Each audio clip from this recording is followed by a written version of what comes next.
Continuamos hablando sobre nuevas ciencias y, por supuesto, las matemáticas. No podríamos decir que es una nueva ciencia porque es una de las más antiguas en la humanidad y ha dado origen y ha sido ciencia madre para otras. Pero siempre es bueno hablar sobre matemáticas, sobre todo cuando tenemos a alguien que estudió físico-matemáticas, tiene una maestría en la Universidad de Kharkov en Ucrania.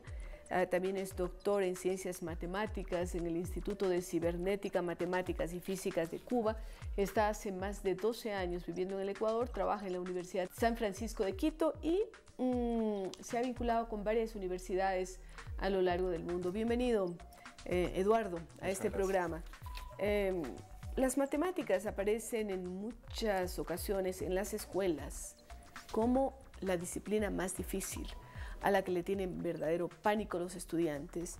Y se dice que en América Latina no hay más científicos porque no se cultivó el amor a las matemáticas. ¿Qué dice usted al respecto? Usted que está todos los días trabajando con números.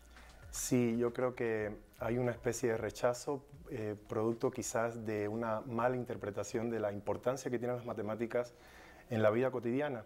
Se hace una ciencia un poco complicada de enseñar. De hecho, la palabra matemática en su etimología del griego tiene que ver con lo que hay que aprender. Es necesario hacer un esfuerzo, es un lenguaje que es complicado. Y quizás eso es lo que produce un rechazo inicial. Eso ligado al hecho de que no hay una justificación de cada una de las herramientas que se van enseñando, cómo es posible aplicarlas, cómo es posible que sean importantes para nuestro desarrollo. No tanto viendo con ejemplos extremadamente concretos, sino trayendo la presentación de forma amena, de forma que el estudiante no se sienta casi agredido en su intelecto, sino que lo estimule a que desarrolle ese intelecto y a que entienda que le va a ser útil.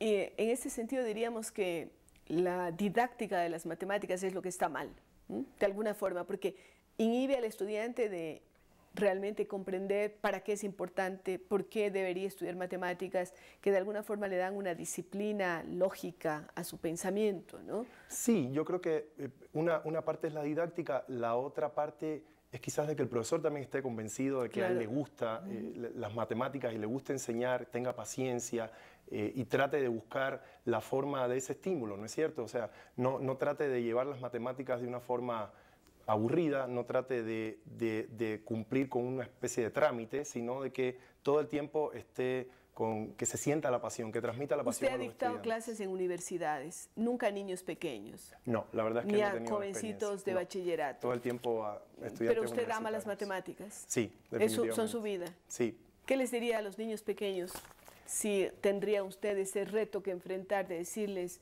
por qué las matemáticas son importantes y por qué deberían destinarle tiempo en vez de jugar o aprender otra cosa a estudiar matemáticas? Yo primero, lo primero que les diría a los chicos pequeños y a todo el que va a estudiar matemáticas es que se tengan confianza. Eso es lo primero. O sea, que se tengan confianza en sí mismos y que sí pueden. Como mismo pueden aprender un juego por computadora que es algo placentero y que es complicado. Y tiene que ver con las matemáticas que tiene también, que ver con las matemáticas. claro. Obviamente detrás hay mucha matemática. Si son capaces de entender un juego por computadora, que la mayoría de los niños son capaces de entenderlo, son complicados, no son juegos fáciles, no son sencillos. Van a ser capaces también de entender el lenguaje matemático.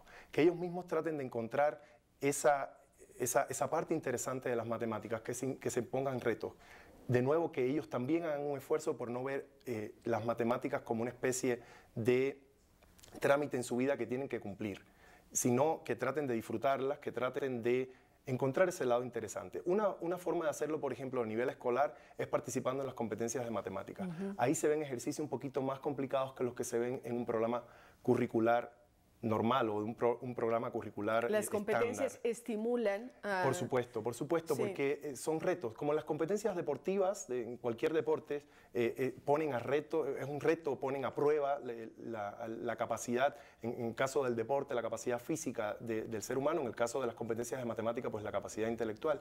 Y es un estímulo muy bueno para poder tener algo agradable, una faceta digamos, diferente de la que tengo en el aula, que simplemente doy exámenes. Es verdad. Nosotros aquí en Ecuador nos acostumbramos a estudiar con un libro de texto, que son las matemáticas de Baldor. mucha gente no sabe que Baldor es cubano, que salió del exilio y que indudablemente murió en la pobreza, ¿no? Pero es una de las glorias de Cuba que tal vez ni los cubanos la han valorizado.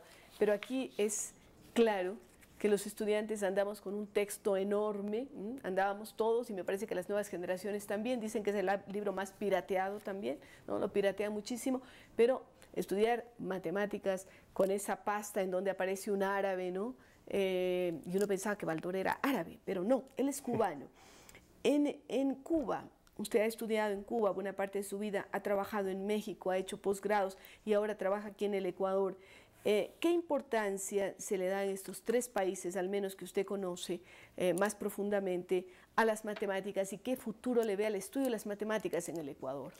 Antes de responder esa pregunta, quiero hacerle una anécdota con respecto al libro de Baldor, ya que lo menciona. Descubrí el libro de Baldor en la biblioteca de mi padre cuando debería tener unos 8 años aproximadamente. Saqué el libro y efectivamente me llamó la pasta tan colorida. Y el árabe es ahí, ¿no es cierto? Claro, porque es típico. Y al interior una de las cosas que más me gustaba es que al inicio de cada capítulo tenía la figura de un matemático griego muy importante, los memoricé, los empecé a querer en cierta medida, empecé a entender su grandeza. Pero nunca supe que era un libro escrito por un matemático cubano. Ese libro no se usaba en absoluto en ninguna de las escuelas, en los colegios cubanos. Y llegué a México tampoco, la verdad es que no me enteré en los 2 años que estuve viviendo en México. En cambio, en Ecuador enseguida, creo que al mes o 2 meses de estar viviendo acá y vinculado obviamente con las matemáticas, entendí que el Baldor efectivamente era la Biblia de las matemáticas. La Biblia de las matemáticas aquí, pero también en Perú y en otros países. En muchos lugares de Latinoamérica. Sí.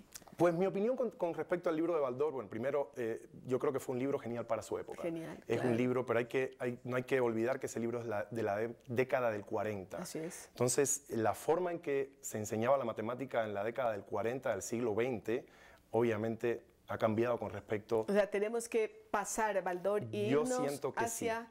Yo siento que es un libro de consulta que moderna, por supuesto, en las matemáticas. Por supuesto, no va a dejar de ser un libro importante, como no han dejado de ser importante la colección de los elementos de Euclides, que tiene más de 23 siglos, ¿no es cierto? Y que recoge los anales de la geometría. Pero sin embargo a nadie se le ocurre enseñar geometría a través de los libros de los elementos. O sea que un consejo suyo sería no dictar clases de matemáticas usando a Baldor. Yo sugeriría que un libro de consulta, un libro de referencia, pero no un libro de texto. Claro. Exactamente, yo lo recomendaría como libro de texto.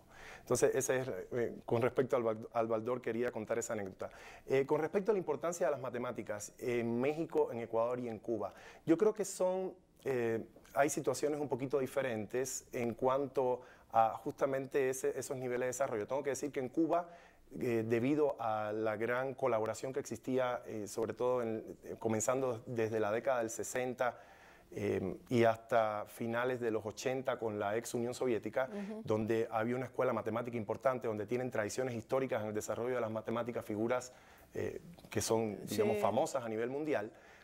Pues eso se transmitió también a Cuba, se creó una red de institutos de investigación espejo de los institutos que existían exactamente en la ex Unión Soviética, el modelo de Academia de Ciencias, etc. Y por lo tanto hubo un desarrollo importante, además de permitir la formación de muchísimos matemáticos en territorio tanto de la ex Unión Soviética como de los países exsocialistas, Polonia, Hungría, Checoslovaquia, Alemania, que también a su vez tenían desde el punto de vista histórico un desarrollo importantísimo de las matemáticas. ¿Qué pasa con las matemáticas aquí en el Ecuador?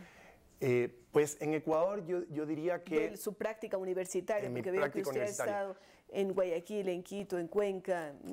Pues yo siento que lo primero que tengo que decir es que existe un enorme talento. O sea, a veces los ecuatorianos son bastante críticos consigo mismo y un poco se menosprecian en el sentido de que creo que nosotros no somos capaces, y yo tengo que decirle que aquí hay muchísimo talento, solamente hay que descubrirlo y que desarrollarlo. Yo creo que no ha habido una política desde el punto de vista de Estado de quizás ese desarrollo, por lo menos hasta ahora que ya se ha consolidado el CENESID, etc.